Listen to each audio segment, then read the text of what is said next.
डॉक्टरांनी तुम्हाला याबद्दल विचारलं हे चट्टे कधीपासून आहेत वगैरे? कधीच नाही विचारलं. आणि हे औषध चालू करताना तुम्हाला विचारलं होतं? नाही. तुम्हाला सांगितलं होतं खुशबूला कुष्ठरोग झाला? नाही सांगितलं पण नाही. हे इथे सांगण्याचं तात्पर्य इतकंच आहे की पालकांची काहीतरी हक्क आपल्या मुलांवर असतो. आश्रमशाळेमध्ये सुद्धा ती मुलं शिकत असतात, तर मुख्याध्यापकांची सुद्धा तितकीच जबाबदारी असते. आदिवासी विकास प्रकल्प विभागाची सुद्धा तितकीच जबाबदारी असते. या अभियानामध्ये रायगड जिल्ह्यामध्ये साधारण 30 शाळांमध्ये ही अभियान राबवलं गेलं. 8552 विद्यार्थ्यांना तपासलं, त्यातले 197 विद्यार्थी संशयित होते आणि जिल्ह्यामध्ये फक्त 5 विद्यार्थ्यांना औषध उपचार सुरू केला. किती?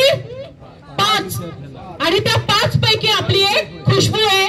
दुर्दैवाची गोष्ट अशी आहे की ह्या खुशबूचा मृत्यू झालाय, याची नोंद सुद्धा त्या कुष्ठरोग विभागाकडे अजूनही नाहीये.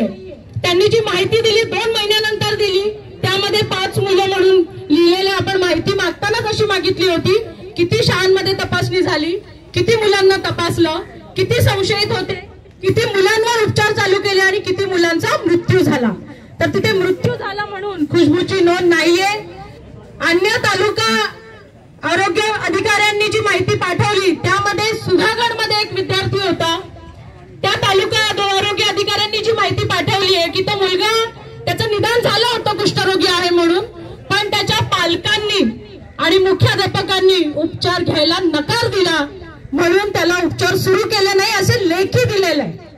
संमतीपत्र घेतलं त्या मुलाच्या आई वडिलांचं आणि मुख्याध्यापकांचं.